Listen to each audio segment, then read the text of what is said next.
this morning's attack in Kipao area has topped 40. Residents are fleeing their homes as the government moves into four-store revenge attacks.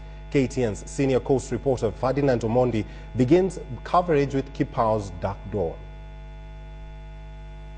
Villagers ferry their dead to a mass grave in Kipao village in the aftermath of an early morning raid carried out by persons the villagers estimate to be about 100. We have 29 people dead.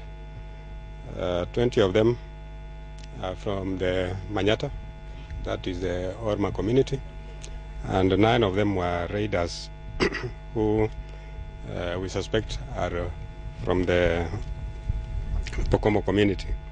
The Kenya Red Cross, however, puts the figure at 41 deaths, 13 of them children and 6 women. Bodies of the raiders were still lying on the village grounds by 6 this evening, and with the villagers keen to burn them. Some of the attackers were people well known to the villagers. Kijana mmoja ambao tunasoma naye katika shule ya Tarasa High, kwa jina lake anaitwa Dominic. Most of the injured were rushed to Malindi District Hospital nursing grisly wounds, but here they were only given first aid and discharged to seek admission in private hospitals owing to the biting nurses strike, as there was none to attend to them. And the challenge we have is where to put them in, because the wards are not operating at the moment. These attacks have occurred in spite of the deployment of at least 1,500 security officers to the Delta in the wake of the previous wave, which claimed at least 100 lives. There is an ongoing disarmament exercise and an existing dusk to dawn curfew. So then, how did at least 100 raiders successfully plan and execute their attack? It's something that baffles everybody, because that was not expected. In fact, we have been moving on with the peace building processes. JCU officers, they came here, harassed people, intimidated people, telling them that they have got arms and they must deliver those arms. That means there's a connection with that. They are coming to this village on Wednesday by over 100 JCU officers, and this attack today. You've answered yourself, it's a coincidence. A permanent police base has now been set up in the village, but the damage has already been done.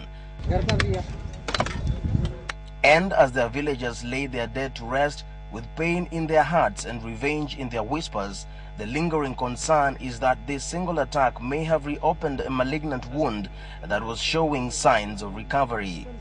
Ferdinand Omondi, KTN, Kipao Village, Tana Delta. Thanks, Ferdi. We are still on that story. The clashes are only the latest in a series of flare-ups that began in August this year. Back then, 52 people lost their lives in that first attack. The situation spiraled out of control with nightly revenge attacks in the Delta.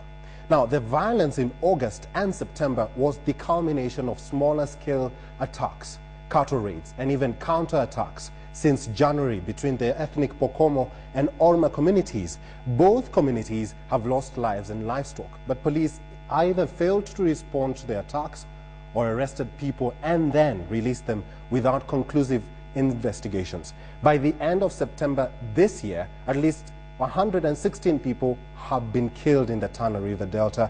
Hundreds of fighters from the two warring tribes, armed with guns, spears, and bows and arrows, attacked villages, burning homes and killing people. An assistant minister, Dado Godana, was arrested over allegations that he helped to fuel the violence. Godana pleaded not guilty to charges of inciting violence and was then released on bond. Human Rights Watch found that police failed to respond to reports from residents over the past 6 months that violence could be imminent. And now the evil has returned yet again in Tana Delta, leaving in its trail at least 41 people dead in total. And now in total, more than 140 people have lost their lives. The attacks began 3 months ago. More than 12,000 families have been displaced from the region. Now, President Mwai Kibaki, seemingly angered by this spate of attacks, condemned the killings, calling them heinous attacks, or heinous attacks, I beg your pardon for that, of violence. The president has ordered full investigations into the killings. Gus and Member of Parliament Danson Mungatana also joined in the condemnation of the attacks and has this to say before he left for the region. I would imagine that that disarmament exercise was not successful, because if you could hear gunshots on Wednesday, then it means there were guns, illegal guns. There is a reduced presence of the security forces in the area. So my own appeal is that the government should still maintain security